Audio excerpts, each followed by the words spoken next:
Cek, cek.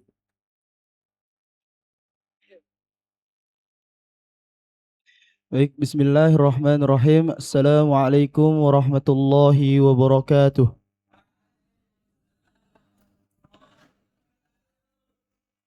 Innal hamdalillah nahmaduhu wa nasta'inuhu wa nastaghfiruh wa na'udzu billahi min shururi anfusina wa min sayyiati a'malina. May yahdihillahu fala mudilla lahu wa may yudlilhu fala hadiyalah. Asyhadu an la ilaha illallah wa asyhadu anna Muhammadan 'abduhu wa rasuluh. La nabiyya wa la rasula ba'da. Amma ba'du. Segala puji bagi Allah segala puji bagi Allah yang telah memberikan kita nikmat iman, nikmat Islam serta nikmat sehat sehingga kita bisa berkumpul di tempat yang insya Allah Allah muliakan ini. Salawat serta salam kita haturkan kepada baginda Nabi Muhammad sallallahu alaihi wasallam yang telah membawa kita dari zaman kegelapan menuju zaman yang terang benderang seperti saat ini. Baik, seperti sebelumnya ya, kita kembali lagi pada acara taklim dekat iftar bersama yang menjadi rutinitas kita setiap sorenya ya. Oke. Di tengah-tengah kita telah hadir salah satu guru kita, Ustadz Rizwan Santosa. Insya Allah yang akan memberikan tema pada takdib kali ini dengan judul Meneladani Keilmuan dan Perjuangan Syekh Nawawi Al-Bantani. Mungkin semua kita nih udah nggak asing lagi dengan beliau ya, karena siapa gitu yang tidak mengenal Ustadz Rizwan ya, karena beliau salah satu guru yang tinggalnya masih dalam lingkungan Pondok Pesantren At-Taqwa. Jadi kita bisa bertemu dengan beliau itu mungkin setiap hari juga bisa bertemu dengan beliau.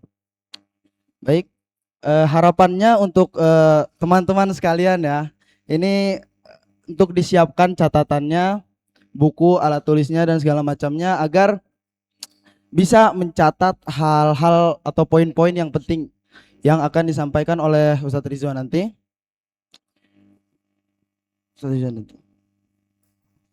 Ya, tanpa berlama-lama lagi ya, kita kepada Ustadz Rizwan, waktu dan tempat kami persilahkan.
Assalamualaikum warahmatullahi wabarakatuh.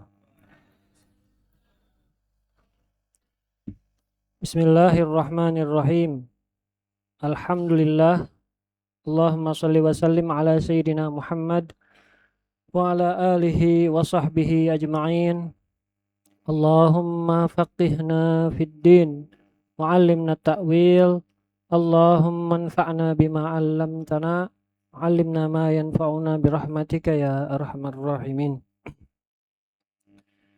Alhamdulillah, kita bersyukur kepada Allah Subhanahu wa Ta'ala yang sampai detik ini masih memberikan kita berbagai macam kemudahan untuk melaksanakan kebaikan, khususnya melaksanakan ibadah puasa, dan lebih khususnya lagi kita bisa menghadiri berbagai macam kajian-kajian keilmuan di pesantren kita ya. Jadi kesempatan semacam ini sebetulnya adalah sesuatu yang mesti kita betul-betul sadari gitu, karena nggak semua orang bisa mendapatkan kesempatan seperti kita. Barangkali di tempat lain sedang terjadi bencana atau peperangan dan lain sebagainya. Baik, sebelumnya ini lampu emang kayak gini ya. Itu kamera bohongan atau beneran? Live? Oh.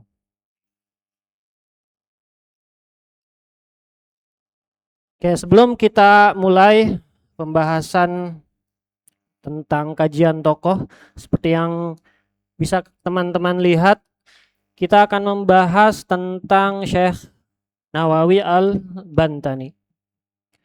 Tapi sebelumnya, sebelum masuk ke pembahasan, saya ingin mengucapkan apresiasi dan juga terima kasih kepada para panitia PDL angkatan ke berapa? 100. Angkatan ke-8 ya. Mudah-mudahan apa yang mereka korbankan, baik itu pikiran, tenaga dan lain sebagainya, dibalas oleh Allah Subhanahu wa taala. Dan juga kegiatan ini bisa menjadi pengalaman dan inspirasi untuk senior-seniornya. Jadi nanti mungkin siapa yang nanti kalian yang bakalan mimpin PDL ya tahun depan tuh, kalau panjang umur ya. Mudah-mudahan kita semuanya panjang umur. Dan kalian bisa melihat, mempelajari, mungkin kalian bisa menambah, memperbaiki dan lain sebagainya, sehingga acara demi acara atau program demi program PDL di At-Taqwa ini makin keren lah, oke? Makin hebat. Dan selanjutnya perlu ini ya, saya ingin kasih mukadimah dulu. Sebenarnya saya nggak terlalu menguasai materi ini, ya. Syekh Nawawi Al-Bantani ya tahu, namanya tahu, cuma untuk dibilang apakah saya betul-betul menguasai biografi Syekh Nawawi Al-Bantani, saya jawab sejujurnya enggak, oke? Jadi sekarang sebetulnya saya cuman berusaha melaporkan hasil bacaan singkat saya kepada kalian. Mudah-mudahan bisa menginspirasi kita, bahkan mungkin bisa memicu kalian untuk lebih mendalami Syekh Nawawi Al-Bantani. Karena ketika saya diminta panitia untuk menyampaikan kajian tokoh, saya bingung sama siapa ya. Nah, saya nggak terlalu senang ya, nggak terlalu terbiasa untuk membahas tokoh secara detail ya, karena bukan orang sejarah, walaupun senang lah sejarah. Tapi saya coba, akhirnya pelan-pelan saya kumpulkan data, sampai akhirnya saya pikir karena terlalu banyak buku elektronik yang saya download dan banyak banget informasi menarik, akhirnya saya coba tulis dan akhirnya alhamdulillah tuh jadi makalah kayak gitu. Bukan makalah sih, cuma tulisan singkat macam kayak gini. Jadi lumayan. Nanti insya Allah di akhir kajian ini saya hadiahkan ke santri terpilih yang mau baca dan dapat uang. Jadi yang nanti santri yang menjawab pertanyaan saya atau bertanya kepada saya, dia akan dapat tulisan saya ini dan saya kasih duit 50.000. Dengan syarat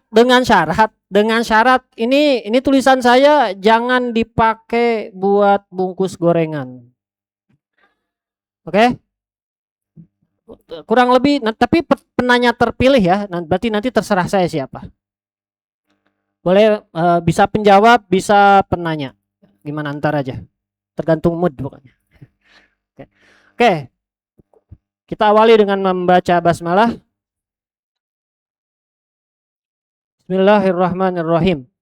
Syekh Nawawi Al-Bantani. Kenapa sih kita mesti membahas, apa pentingnya ngebahas masa lalu? Apalagi ngebahas tokoh yang udah nggak ada padahal. Karena bagi sebagian orang ada yang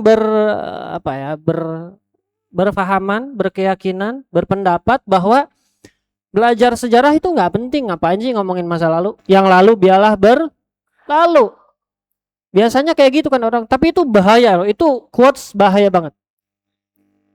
Kenapa bahaya? Karena pada faktanya kita ini mesti melihat masa lalu. Cuma bedanya yang maksudnya yang terpenting adalah bagaimana cara mempelajari dan memahami masa lalu. Jadi gambaran umumnya kita mempelajari masa lalu adalah apa ya? Perumpamaannya kayak kita naik motor dan lihat kaca spion. Jadi kita ngelihat itu supaya apa? Supaya jalan kita ke depan tuh nggak ketabrak orang, ya kan? Ngerti nggak maksud saya? Ngerti ya? Supaya nggak nabrak, supaya tahu dan lain sebagainya. Nah di sini nih urgensi meneladani ulama. Pertama, ulama sebagai penggerak peradaban Islam, ya tentu. Karena kalau bukan ulama terus siapa lagi? Yang kedua, ilmu menjadi dasar perubahan umat. Dalam hal ini termasuk ilmu atau informasi-informasi pengetahuan yang memberikan pemahaman kita tentang sejarah. Jadi sejarah itu penting banget, sebetulnya penting banget. Dia bisa di sini saya tulis nih, ada kutipan bagus dari buku siapa, dokter.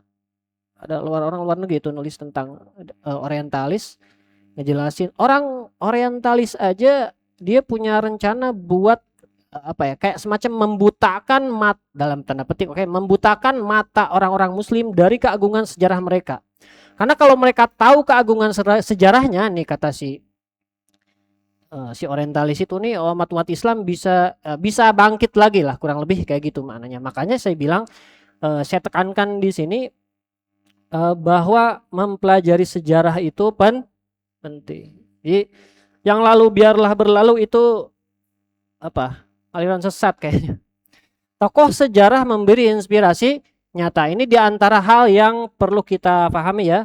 Mungkin kita bisa aja ngomongin siapapun yang udah nggak ada di dunia ini, ngomongin sejarah siapalah ya kan. Tapi yang perlu betul-betul kita pahami adalah tokoh sejarah Islam yang salah satunya dia lahir di Indonesia.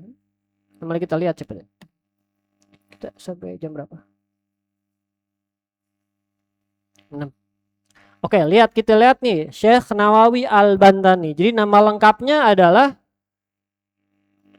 sebenarnya Al-Imam Al-Allamah itu bukan nama ya. Itu apa namanya? Ya, gelar. Abu Abdul Mu'ti Muhammad Nawawi bin Umar Al-Jawi. Makanya namanya adalah Muhammad Nawawi Al-Jawi. Al-Jawi juga sebetulnya bukan nama, tapi dia penisbatan satu daerah lah. Bukan daerah, maksudnya gini. Katanya gini, di kitab Tuhfatul Rawi fi Tarjamah Syekh Muhammad Nawawi, orang-orang dulu itu orang sono, orang Arab itu zamannya beliau nih, zamannya Syekh Nawawi. Kalau nyebut orang Indonesia kan belum ada saat itu, jadi bingung nyebutnya. Nusantara kali ya. Mereka ngomongnya Jawi. Makanya Al-Imam Nawawi Al-Bantani itu disebut Syekh Nawawi Al-Jawi Al-Bantani itu disebut juga Al-Jawi. Jadi Jawa di sini bukan, kalau kita kan, kau mana orang Jawa? Jawa tuh kadang-kadang ada 3 kan, Jawa Tengah, Jawa Timur sama Jawa Barat. Saya nggak mau disebut orang Jawa, ya kan? Karena bukan memang orang Jawa dalam pandangan saya gitu. Tapi Jawi di sini maksudnya adalah sebutan orang-orang yang datang ke Arab, cuma dia asli Nusantara, tanah kita lah di sini Indonesia. Kapan lahirnya? Lahirnya itu tuh tahun berapa tuh? 1230. Makanya emak saya aja belum lahir ini. Atau 1815. Di mana lahirnya? Di Tirtayasa. Tirtayasa tuh di mana ya? Di Banten. Sebenarnya nama desanya Tanara itu. Kalau kalian misalnya baca ke kitab Nihayatul Zen karyanya Syekh Nawawi Al-Bantani itu, atau Kasyifatus Saja, beliau tuh menyematkan kata At-Tanara. Wallahu alam, At-Tanari dibacanya dalam bahasa Arab atau At-Tanara. Cuma aslinya tempat itu sebetulnya adalah nama desa di Banten. Namanya Tanara. saya tuh agak bersyukur juga ya ketika disuruh nyari Syekh Nawawi Al-Banti. Jadi waktu itu sampai saya lihat di YouTube, saya lihat orang-orang, saya ketik Tanara di Banten, Tanar. Ternyata di Banten itu ada orang, pasti ya, banyak orang-orang yang sangat mengagumi beliau sehingga ada pesantren yang namanya pesantren At-Tanara atau An-Nawawi, intinya yang apa ya? Yang menisbatkan diri ke Imam Nawawi lah, maksudnya ke Syekh Nawawi Al-Bantani. Belum masjidnya masih ada. Saya pengen ke sana ketika ngelihat katanya tuh ada tempat kayak apa namanya itu? Kayak tugu, tau nggak tugu? Ada masjid terus ada tugu, di situ tuh ada kalimat. Katanya sih itu kalimat itu pernah diucapkan Syekh Nawawi. Tulisannya keren banget, cuma saya lupa. Ada kau lihat aja di YouTube. Saya jadi pengen ke sana, saya jadi berazam tuh, saya pengen ke Banten. Saya pengen mengunjungi, menginjak tanah Tanara. Kayak gimana sih? Kapan meninggalnya beliau? Nih lahirnya kan ada orang Banten di sini? Atau ada keturunannya jangan-jangan? Ada orang Banten? Kau Banten gak? Kau turunan Syekh Nawawi? Bukan. Pernah asli Banten? Pernah ke Tanara? Oh ya, nanti dah kita ke sana ya. Nah, insya Allah. Meninggalnya apa ini? Tahun 1897. Usianya dalam usia 84 tahun. Dia Syekh Ali. Syekh Ali itu di Mekah. Kalau nggak salah Syekh Ali itu, karena saya nggak pernah ke Mekah ya. Syekh Ali itu kayak katanya apa ya? Daerah antara Mekah sama apa lah. Kalau gampangnya mungkin ada daerah namanya Syekh Ali itu dia perkampungan orang Jawa. Jawa maksudnya orang-orang Indonesia yang kebanyakan di zaman itu tinggal di situ. Syekh Ali. Dan Syekh Nawawi Al-Bantani ini merupakan salah seorang keturunan Nabi Muhammad Shallallahu Alaihi Wasallam. Masih satu jalur dengan Sunan Gunung Jati. Saya nggak hafal nasabnya, kita baca nasabnya. Kenapa sih kita mesti kayak gini banget? Katanya para ulama gini. Ketika seseorang itu tadzakur, zikr, menyebutkan, mengingat aulia, para ulama, seperti yang kita lakukan saat ini, Allah itu akan menurunkan rahmat dan melimpahkan banyak keberkahan untuk orang-orang yang bahkan di kitab-kitab lain itu tuftah abu-abu samawat. Jadi langit itu dibukakan dan Allah menurunkan rahmatnya kepada orang-orang yang mengingat atau menyebut-nyebut para aulia atau para nabi Muhammad, para nabi. Ntar ya saya cari di sini. Oke, saya baca ya pelan-pelan. Kalau ada yang hafal nih 100.000. Hafal tapi. Namanya Syekh Muhammad Nawawi bin Umar bin Arabi bin Ali bin Jamad bin Janta bin Masbukil bin Maskun bin Maswi bin Tajul Ars. Prince itu apa? Karena saya ngutip dari orang bahasa Inggris. Prince itu putra ya, ratu. Bukan ratu, masa ratu? Pangeran. Oh ya, berarti Pangeran Surya Raras bin Maulana Hasanuddin. Tahu Maulana Hasanuddin? Ya, orang-orang sejarah pasti tahu tuh. Bin Maulana Syarif Hidayatullah Sunan Gunung Jati Cirebon bin Amiruddin bin Abdullah bin Ali Nuruddin bin Maulana Jamaluddin Akbar Hussein bin Imam Said Ahmad bin Sahal bin Sahal bin Abdullah bin Abdul Azam Azmah Khan bin Amir Abdullah Malik bin Said Alwi bin Said Muhammad Sahib Mirbat bin Ali Khalid Qasim bin Said Alwi bin Imam Ubaidillah bin Imam Ahmad Muhajir Ilallah bin Imam Isa An-Naqib bin Imam Muhammad Al-Baqir bin Imam Ali Zainal Abidin bin Sayyidina Husain bin Fatimah Al-Zahra bin Muhammad Sallallahu Alaihi Wasallam. Mudah-mudahan Allah memberikan keberkahan keberkahan untuk kita dengan sebab kita membacakan nasab beliau. Ini nasabnya nasab mulia, oke? Lihatin kau baca. Kesananya siapa? Sunan Gunung Jati. Ujung-ujungnya siapa? Nabi Muhammad Sallallahu Alaihi Wasallam. Ini dari jalur ayah ya. Dari jalur ayah tuh nasabnya ke sana. Kalian kemana nasabnya kalau ditarik ke atas gitu? Mana? Ya, saya juga nggak tahu. Nasab saya tuh nggak tahu kemana. Ujung-ujungnya ya. Jangan-jangan kemana gitu kan, ngeri. Kalau nasab dari jalur ibu itu para penulis katanya nggak menemukan data detail, cuman paling hanya sampai tiga apa, tiga apa namanya? Tiga ituan. Tiga apa namanya? Tiga generasi kali ya. Sampai kakek aja kayak gitu. Oke, kemudian pendidikan Syekh Nawawi Al-Bantani. Syekh Nawawi ini dulu kayak gimana sih hidupnya? Apakah dia pas lahir langsung ujug-ujug alim? Enggak ya. Enggak ada manusia yang ujug-ujug jadi ulama gitu tanpa belajar dan lain sebagainya. Kayak gimana pendidikan Syekh Nawawi Al-Bantani? Nah, kita lihat di sini. Syekh Nawawi lahir dan dibesarkan dalam keluarga ulama. Jadi memang dia lahir dari keluarga ulama. Ayahnya itu siapa? Kiai Umar. Dia adalah ulama atau saat itu dia penghulu gitu. Kayak guru ngaji gitu lah. Tahu penghulu nggak? Tahu, ada yang tahu penghulu?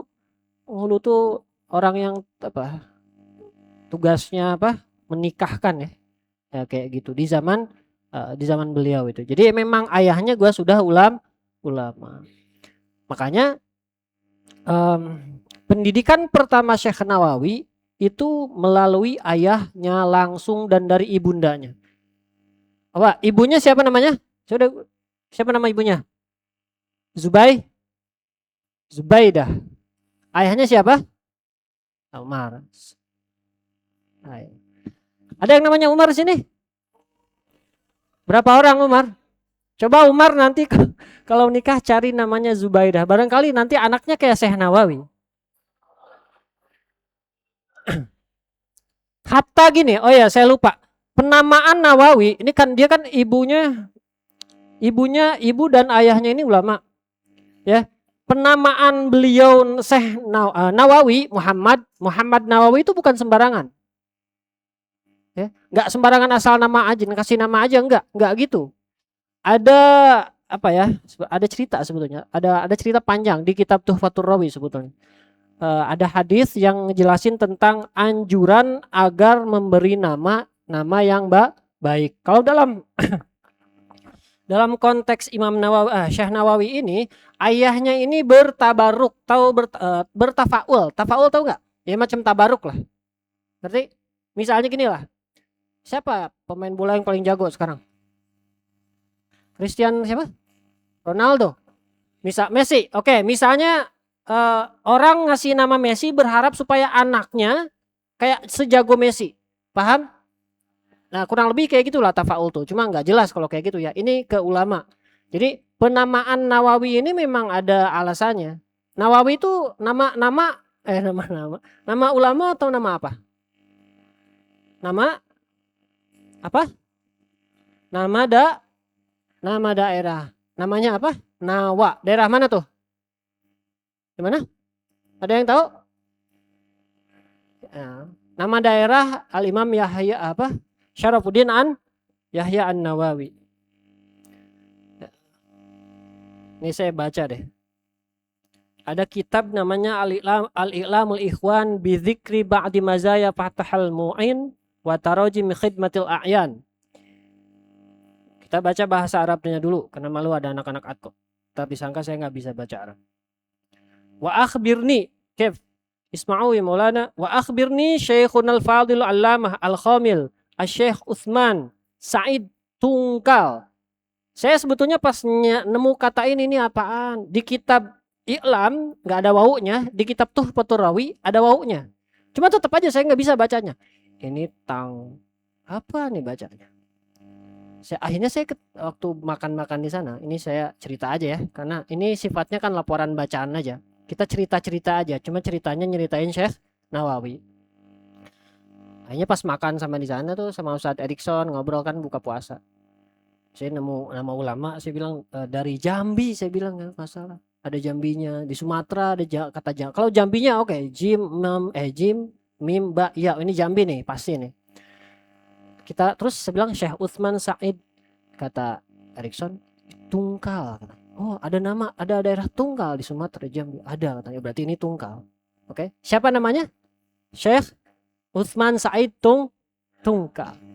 Syekh Utsman Said Tungkal itu dari siapa? Dari sebagian guru-gurunya. Jadi kata penulis I'lamul Ikhwan, namanya siapa ya? Lupa saya. Kalau nggak salah Syekh Al-Bari sih. Pokoknya penulis kitab itu nulis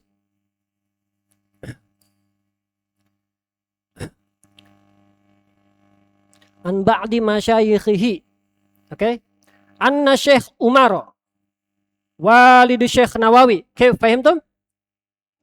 Anna Syekh Umar walid Syekh Nawawi lamma arafa wa sami'a annal imamul allamah al-masyhur Yahya an-Nawawi ahadu kibarul ulama il-a'yan wa ibadillahi salihin dawil irfan walahu minal mu'allafatin nafi'ah ma'afadat wa antasharat fi mukhtalifil bildan kal minhaj wa tahqiq wa ghairih.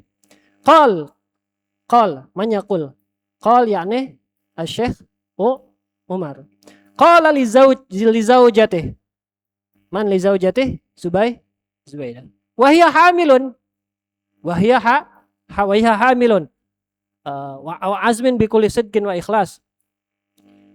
Madza huwa yaqul in kana hamalaka dzakaran aw fima bainahu wa bain rabbih in kana waladi fi batni zaujati dzakaran fa usammihi Nawawi. Mahabbatan bi Syekhul Imam al-Mazkur yani al-Imam an-Nawawi Yahya an-Nawawi. Wa tafaulan bi ayyakuna mithlahu. Tafaul tuh kayak gitu. Wa tafaulan bi ayyakuna mithlahu. Fakanal amru kama qal. Ya kan? Ya fakanal kama qal. Wa haqqaqallahu ta'ala raja'uhu bi sidqin niyatihi wa ikhlas lah. Jadi ceritanya kurang lebih kayak gini ya. Nih santri Solin yang nggak paham. Katanya gurunya Syekh Utsman Said Tungkal itu ngasih tahu kepada saya. Ini kayak ini kata siapa? Lupa siapa namanya. Syekh Ahmad Al-Barizi. Kiai Ahmad Barizi bilang, oke? Bilang apa dia? Dia bilang gini. Saya dapat cerita ini dari guru saya. Dari siapa? Dari Syekh. Siapa? Syekh Utsman Said Tungkal. Utsman Said Tungkal dapat dari guru-gurunya. Cerita apa sih? Cerita apa? Cerita tentang dulu itu ayahnya Syekh Nawawi ketika dengar oh ternyata ada orang namanya Al-Imamun Nawawi, alim banget terus karya-karyanya banyak banget. Imam Nawawi tuh meninggalnya berapa tahun? Saya lupa. Masih muda, 60 atau berapa sih? Pokoknya dia kalau nggak salah dia nggak nikah deh, nggak keburu nikah atau nggak nikah saya nggak tahu. Dan karya-karyanya saya aja umur sekian saya belum pernah menghatamkan satupun karya beliau. Dengan umur yang segitu karyanya banyak banget. Itu kitab-kitab yang beliau tulis banyak banget. Berkahnya ilmu tuh di situ.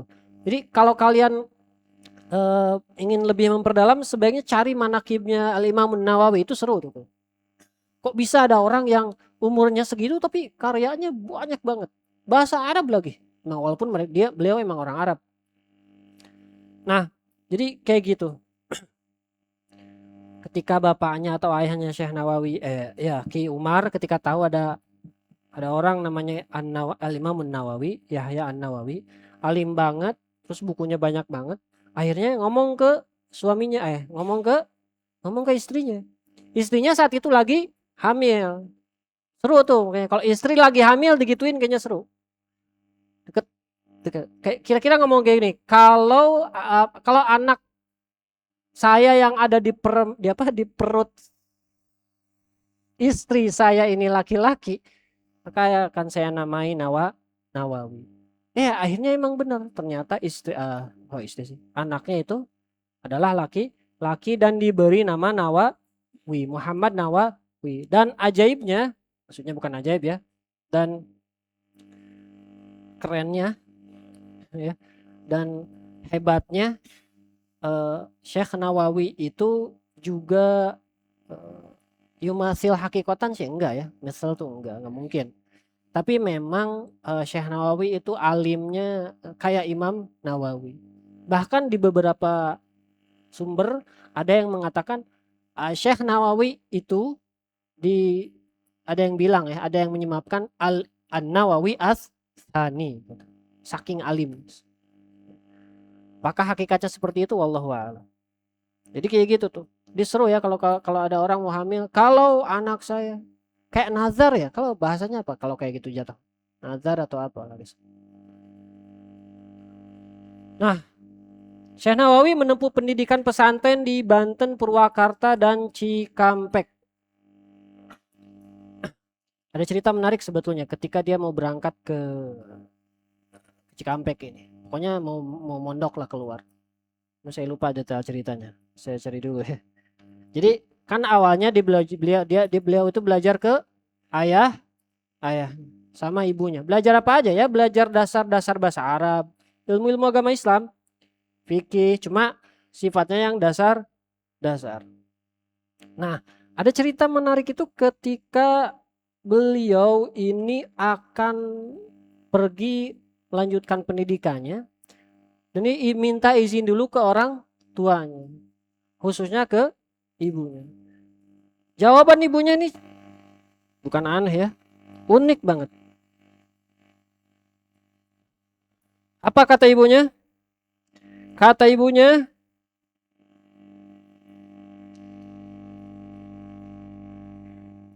ketika minta izin, jadi ketika beres dia minta izin, minta restu. Kalau kalian kan disuruh ke sini aja susah, ya kan? Banyak drama dulu kadang.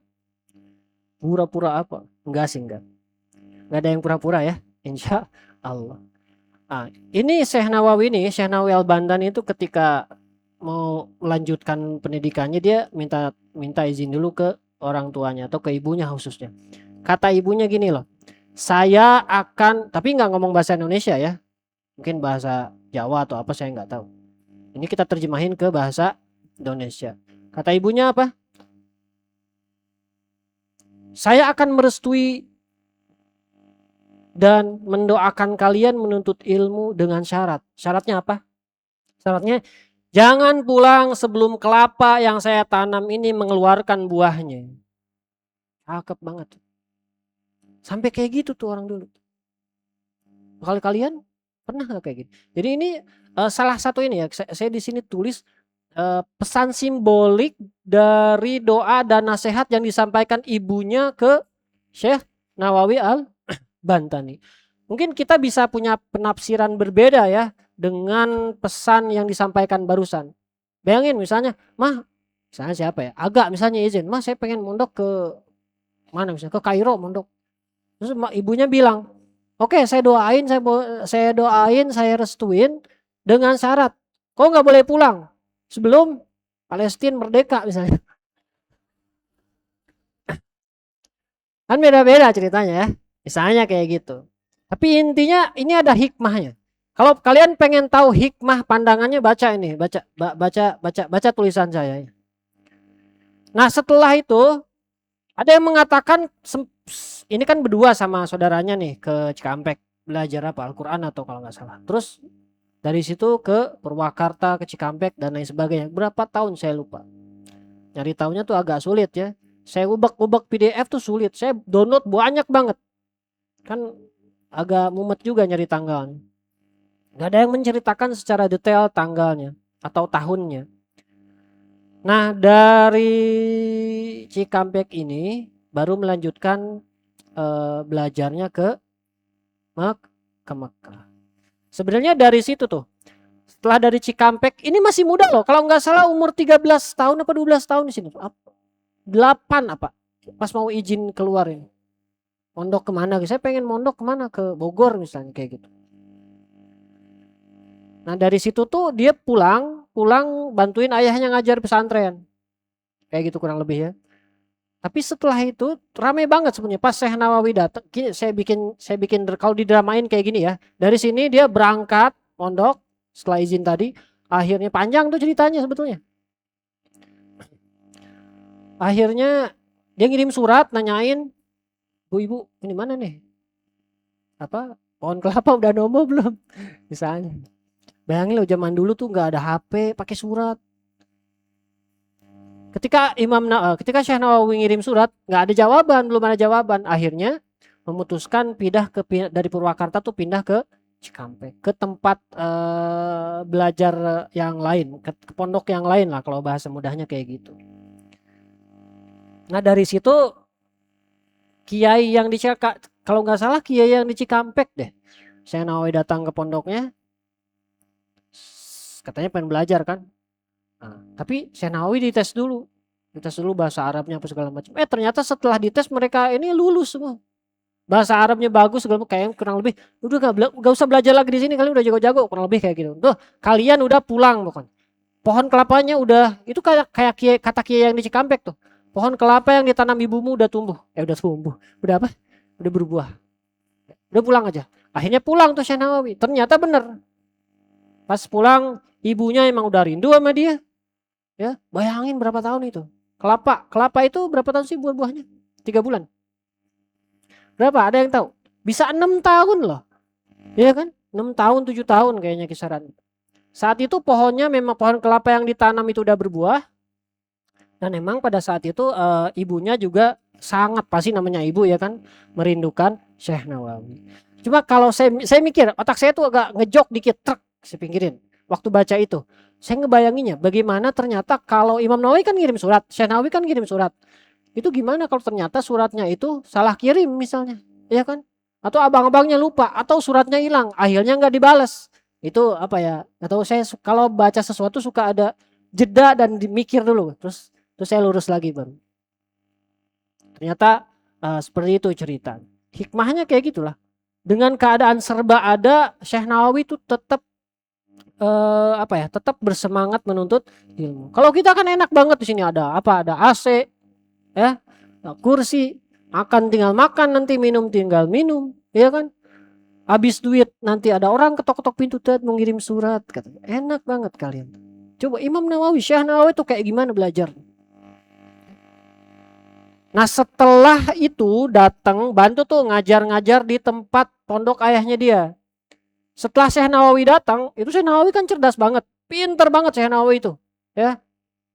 Makanya kalau kalian mau ngaji, nggak wajib sih, bacain Fatihah dulu buat Syekh Nawawi dan ulama-ulama lain. Terserah kalian ngefansnya sama siapa, ya. Saya ngefans sama Messi, boleh baca Fatihah sama dia? Oh jangan, oke? Biar dengan harapan Allah memberikan keberkahan, Allah ngasih futuh. Karena kita kan belajar akidah. Hakikatnya yang ngasih pengetahuan adalah Allah, bukan hasil usaha capek kita, bukan. Datanglah dia ke Mekah. Belum ya? Belum. Masih di pondok. Oke, ini sebelum deh. Kayaknya kita nggak ke Uber. Nanti kita cerita di kesempatan yang lain lah. Nih, dari sini di Tanara itu kan udah mondok tuh berapa tahun, 6 tahun atau berapa tahun. Datang ke Tanara bantuin ngajar ayahnya.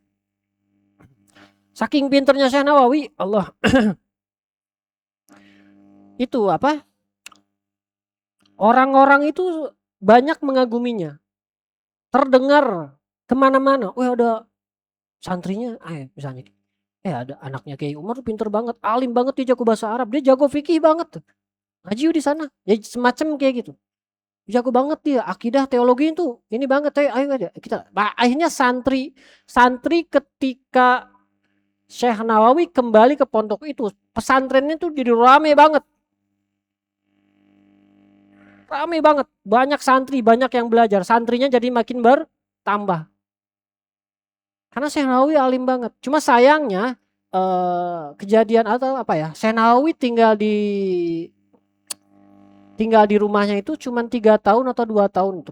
Padahal lagi rame-ramenya. Santri misalnya banyak banget ngajar apa segala macam, diskusi lagi rame-ramenya, ternyata Syekh Nawawi milih ke Mekah. Memilih untuk berhijrah ke Mekah. Ada apa beliau ke Mekah? Ceritanya panjang lagi ke Mekah. Cuma nanti ada 2 alasan. Nanti beberapa peneliti menjelaskan 2 alasan. Jadi Syekh Nawawi itu ke Mekah 2 kali. Ini yang pertama kalinya. Oke? Ini yang pertama kali. Yang kedua kalinya nanti setelah dia pulang. Yang pertama kali ke Mekah kalau nggak salah di Mekah itu cuma 3 tahun. Belajar dan beribadah haji segala macam seperti biasa. Setelah itu balik lagi ke Tanara, ke Banten lagi. Ngajar lagi di pondok lagi. Ngajar lagi di pondok ayahnya. Kayak seperti biasa, rame lagi apa segala macam. Cuma itu tuh berlangsung sebentar, kalau nggak salah 3 tahun juga. Syekh Nawawi memutuskan untuk kembali ke Makkah yang kedua kalinya dan berencana nggak akan kembali lagi ke Indonesia. Kenapa? Mau baca sendiri lah ntar lah, seru pokoknya ya. Ini mau jam 6. Intinya intinya kan di zaman itu zaman apa? Belanda tuh lagi ini apa? Lagi menjajah. Dan Syekh Nawawi itu dalam ceramah-ceramahnya kadang-kadang orang ceramah kan gitu kan. Islam kan enggak ini. Islam itu kan menentang kezaliman ya kan. Penjajahan adalah sebuah kezaliman. Makanya dalam beberapa pelajaran, ceramah dan sebagainya tuh kalam-kalamnya Syekh Nawawi itu membuat orang sadar gitu, atau bisa membangkitkan orang-orang kampung sana atau daerah sana untuk membangun kekuatan buat ngelawan penjajah. Makanya Belanda itu kayaknya agak ini saat itu curiga lah. Makanya gerak-gerik Syekh Nawawi diawasi. Akhirnya Syekh Nawawi ngerasa nggak nyaman, ya kan? Ngajar dipersulit lah, dipersusah apa segala macam, diawasi dan lain sebagainya. Akhirnya karena hal itu salah satunya Syekh Nawawi memilih ke Makkah lagi dan stay di sana untuk selamanya sampai wafat bahkan. Pertanyaannya, apakah Syekh Nawawi takut sama Belanda saat itu? Ini ringkasnya, jawabannya enggak. Bukan karena takut, tapi karena memang jalan perjuangan orang, cerdas banget Syekh Nawawi memang. Jalan perjuangan cara berjuang orang itu berbeda-beda, tergantung tempat dan kemampuannya. Syekh Nawawi itu cerdas banget, saya kira cerdas banget. Kan nggak mungkin misalnya kekuatan pesantren saat itu yang masih dikit gak punya senjata ngelawan besarnya kekuatan penjajah pada saat itu. Akhirnya Syekh Nawawi pergi ke Makkah dan belajar lagi tentunya di sana.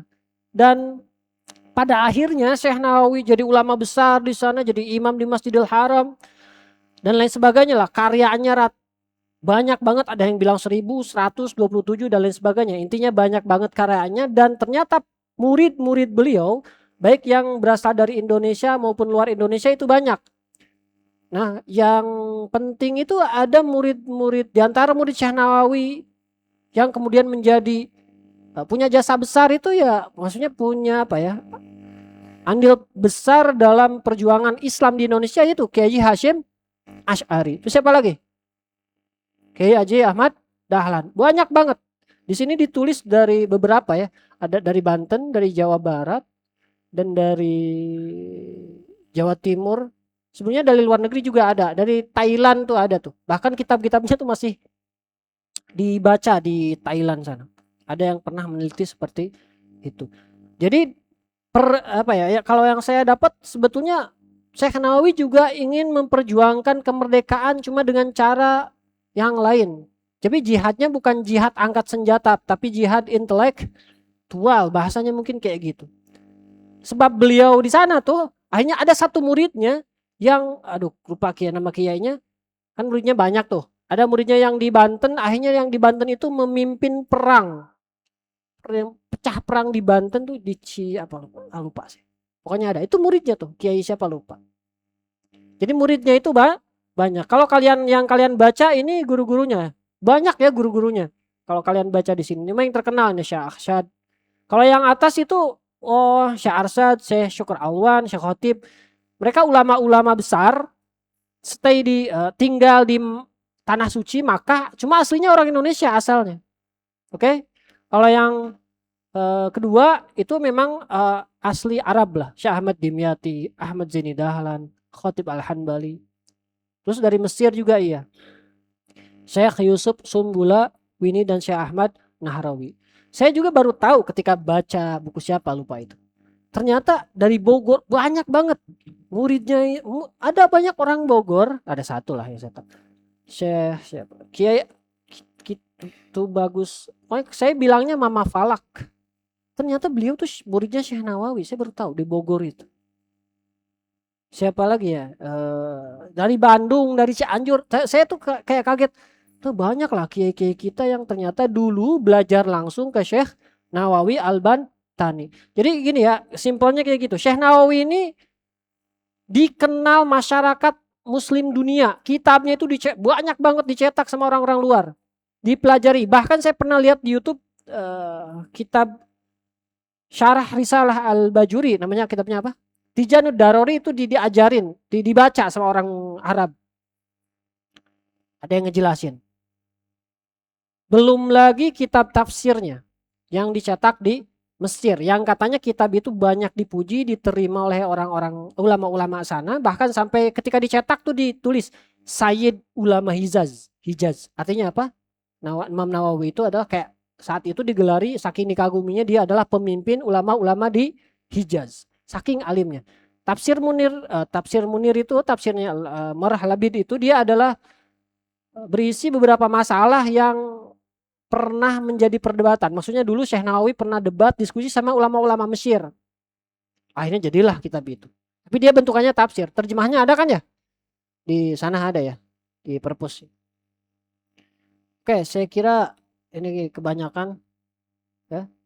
Nah ini intinya hikmah yang perlu kita pahami dalam mempelajari sejarah-sejarah tokoh adalah agar kita bisa meneladani aja. Orang dulu kayak gini loh. Saya sumpah ya, bukan sumpah. Saya tuh lebih seneng baca riwayat orang-orang belajar. Misalnya gini, gampangnya siapa ya? Siapapun itulah, guru-guru saya misalnya. Saya lebih senang dengerin cerita dia ketika belajar ketimbang baca karya-karya dia atau ngeliatin amalan-amalan dia. Nggak tahu kenapa, kayak misalnya dulu ketika belajar dia kayak gini, susahnya kayak gini loh. Kayak gitu tuh. Tapi jadi cerita-cerita atau kisah-kisah macam itu udah jadi menginspirasi ke kita gitu. Ya. Bukan berarti harus ngikutin banget. Misalnya dulu orang cuman makan nasi, kita juga makan nasi doang walaupun ada daging, nggak mau daging. Bukan gitu maksudnya, tapi cari ibrohnya gitu loh. Cari ibrohnya, pelajaran yang bisa kita terima agar kita termotivasi, terinspirasi ngikutin jejak-jejak para ulama-ulama kita. Saya kira kurang lebihnya, mohon maaf, itu saja yang bisa sampaikan. Kita buka ini ya, buka quiz, oke? Mau langsung kamu langsung tutup atau gimana? Langsung quiz aja. Oke, sebelum kita buka nih hadiahnya, saya cari duit, takutnya dia kurang. Oke, saya sediakan dua penanya atau dua penjawab. Dua penjawab aja deh. Penjawab pertama hadiahnya 20.000. Oke. Penjawab kedua 50.000 dan saya kasih ringkasan catatan. Pertanyaan pertama, silahkan nanti angkat tangannya ya. Kalau mau jawab. Pokoknya tapi yang dapat hadiah terserah saya, oke? Jadi nggak ada wasit, wasitnya saya. Kan kalau ngangkat tangan semuanya ya udah terserah saya yang nunjuk siapa saya.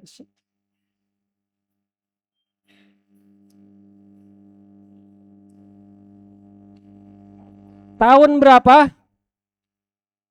Masehi ya.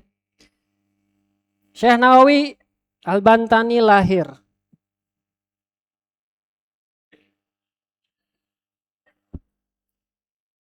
Oh, hah? Wah, itu nggak boleh.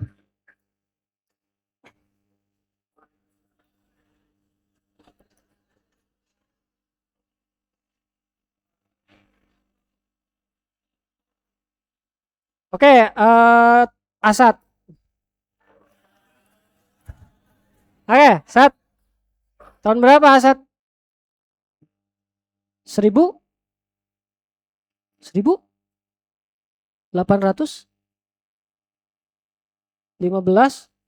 Masehi. Ya, ada dua kaul sebetulnya ya. Ada yang bilang 1814, ada yang bilang 1815. Satu pertanyaan lagi. Ya apa ya?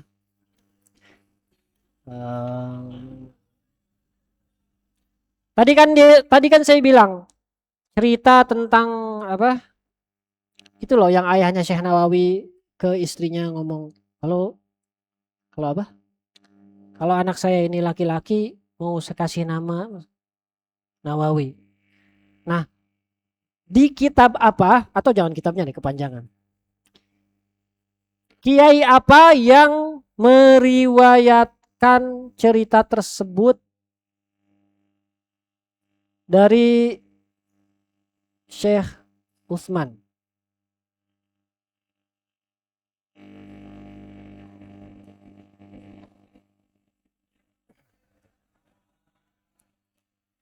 Kiai apa?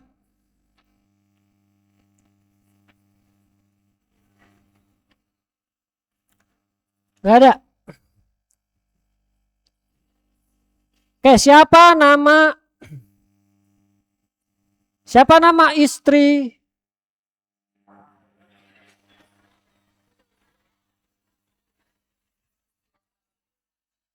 Siapa sebutkan satu nama istri Syekh Nawawi? Syekh Nawawi ya, bukan ibunya. Siapa? Tidak punya? Emang iya? Sebutkan nama ibu Syekh Nawawi.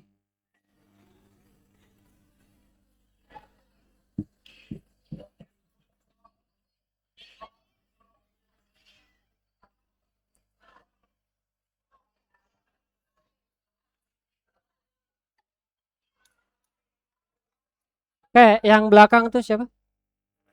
Amirah ya? Oke. Siapa namanya? Nama istri apa? Oh, panitia nggak boleh.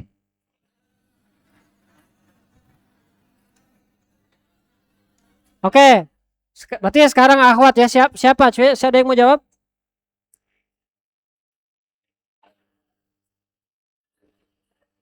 Oke, nada.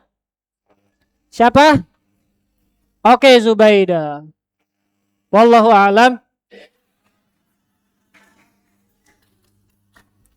Mudah-mudahan apa yang kita laksanakan ini menjadi ibadah yang diterima oleh Allah Subhanahu wa taala, dan mudah-mudahan Allah memberikan kita futuh keterbukaan ilmu, pemahaman yang dalam, dimudahkan paham segala macam ilmu, dan diberkahkan panjang umur, sehat walafiat. Assalamualaikum warahmatullahi wabarakatuh. Warahmatullahi wabarakatuh. Terima kasih pada Ustadz Rizwan yang telah memberikan pemaparannya.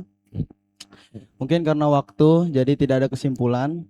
Ya, mari kita akhiri acara sore kita ini dengan baca Alhamdulillah dan doa kafaratul majlis. Baik, saya Ismail Kamul Umam pamit undur diri. Wassalamualaikum warahmatullahi wabarakatuh.